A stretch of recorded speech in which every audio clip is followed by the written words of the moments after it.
l'écoute de Radio France Internationale. Il est 18h à Paris, 16h en temps universel. Le journal en français facile. Sophie Pouzrat. Nous sommes le vendredi 12 avril, bienvenue sur RFI. Si vous nous rejoignez, bienvenue dans cette nouvelle édition du journal en français facile. Et dans ce journal, on reviendra sur le sommet entre les États-Unis, les Philippines et le Japon qui s'est tenu ce jeudi. Une rencontre pour affirmer leur entente sur le plan militaire, surtout face à la Chine. Notre journaliste Justine Fontaine sera en direct pour en parler avec nous. Les États-Unis qui redoutent une escalade de violence au Moyen-Orient entre l'Iran et Israël. Pour Washington, les menaces de représailles de Téhéran sont, je cite, réelles et crédibles. À la une, également, un nouveau voyage du pape François est prévu. Le chef de l'Église catholique effectuera une tournée en Asie au mois de septembre. Le Vatican l'a confirmé, malgré les inquiétudes sur la santé du pape. Et puis, les hôpitaux de Strasbourg, dans l'est de la France, ont trop de patients. Le service des urgences est trop chargé et les syndicats demandent plus de moyens. Vous l'entendrez tout à l'heure dans cette édition.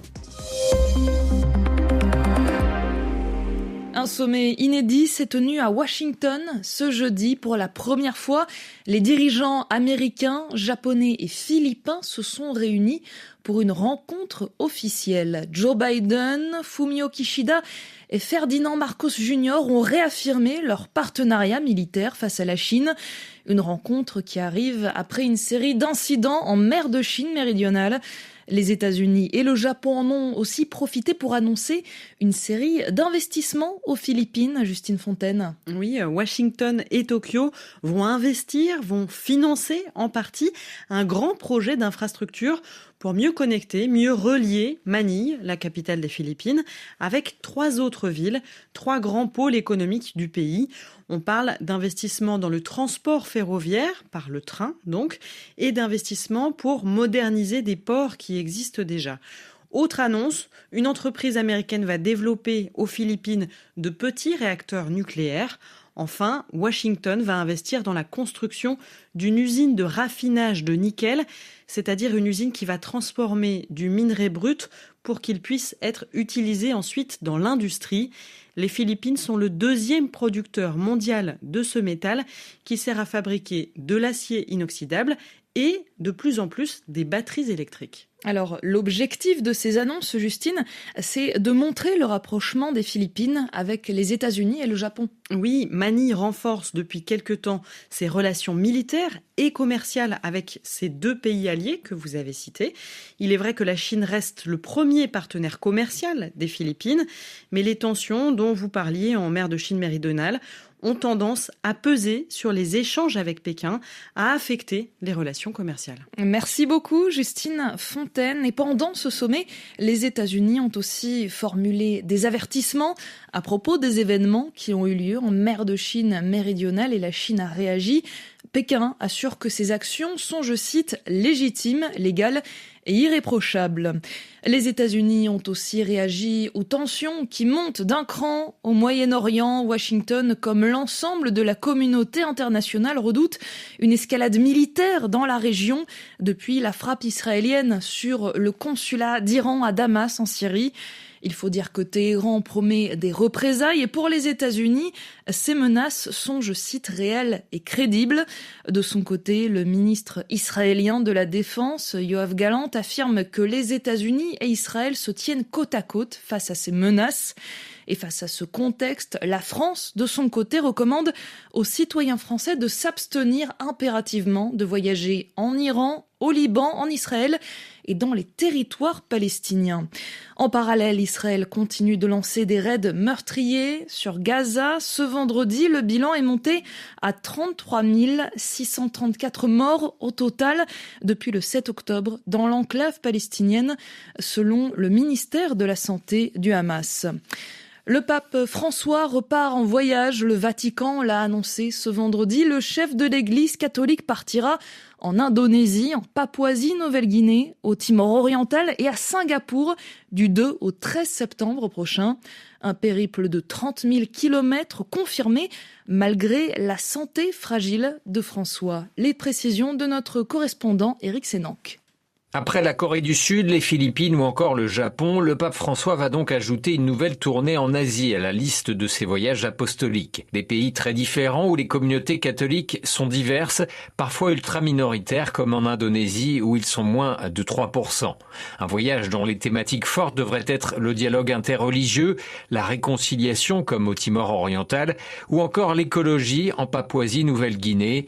Le pays d'Océanie, véritable périphérie comme les affectionne François, accueillera un pape 40 ans après la venue de Jean-Paul II. En janvier dernier, le souverain pontife avait confirmé sa volonté de se rendre une nouvelle fois en Asie.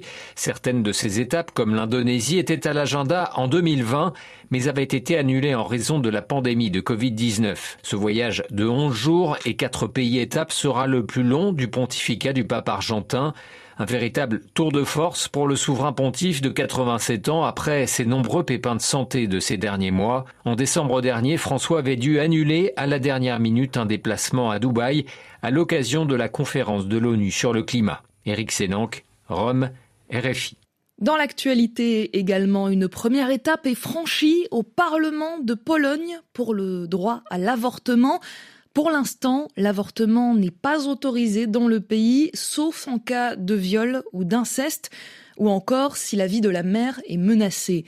Des membres du Parlement, issus des partis pro-Union européenne, veulent changer ça en défendant 4 textes de loi pour donner plus de droits aux femmes sur ce sujet.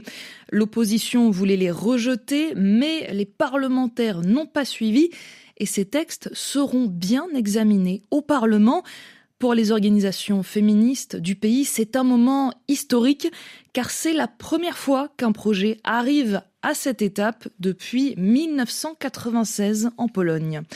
En France, à présent, il y a trop de patients dans les services d'urgence des hôpitaux, pas trop de patients et pas assez de moyens. Le syndicat Force ouvrière du centre hospitalier universitaire de Strasbourg, dans l'est du pays, a déposé plainte pour non-assistance à personne en danger cette semaine. C'est une plainte contre X, c'est-à-dire une plainte où on ne connaît pas l'identité de l'auteur des faits. Le nombre de patients, en effet, a doublé dans cet hôpital par rapport aux capacités d'accueil du service. Résultat, dans ces conditions de travail dégradées, les personnels médicaux mettent leur propre santé en jeu et ne peuvent plus faire leur métier correctement. Christian Prudhomme est secrétaire général du syndicat Force ouvrière des hôpitaux universitaires de Strasbourg et il espère que les autorités vont prendre leurs responsabilités. Écoutez. Sur le CHU de Strasbourg, on a fermé 800 lits sur 10 ans. Et en plus, depuis la sortie de Covid, où on a été très fortement impacté, on a une fuite de professionnels. Donc, on a des lits fermés pour raison de ressources humaines. Et il peut y avoir des difficultés dans ces prises en charge avec des petits défauts de surveillance qui peuvent avoir de graves incidents. Donc, ça met en difficulté les professionnels dans leur exercice de tous les jours, mais également les patients. Vous avez une stagnation des véhicules de secours qui se fait au niveau du sas d'entrée. Il y a 30 brancards. Et donc, des fois, on est monté à plus de 60 patients aux urgences, quoi. Donc, on double. Et au mois de décembre, au moment où on avait, dans un premier temps, saisi la procureure de la République qui ne nous a pas répondu, une dame d'une 40aine d'années a dû être réanimée dans le véhicule et a dû être transportée dans un autre hôpital à 30 km de distance parce qu'elle s'était dégradée pendant son temps d'attente. Le secrétaire général du syndicat Force ouvrière des hôpitaux universitaires de Strasbourg, Christian Prudhomme, il était interrogé par Amélie Beaucourt. En tennis, à présent, on connaît les 2 premiers demi-finalistes du tournoi de Monte-Carlo. C'est le grec Stefanos Tsitsipas, vainqueur du russe Karen Khachanov, et l'italien Yannick Sinner, qui lui a sorti le danois Holger Rune en 3-7. Et c'est la fin de cette édition du journal En français facile. Merci à vous de l'avoir écouté. Vous pourrez le réécouter évidemment sur notre site internet rfi.fr et sur notre application mobile RFI Pure Radio. On se retrouve lundi pour une nouvelle édition du journal En France est facile sur la radio du Monde. À très bientôt.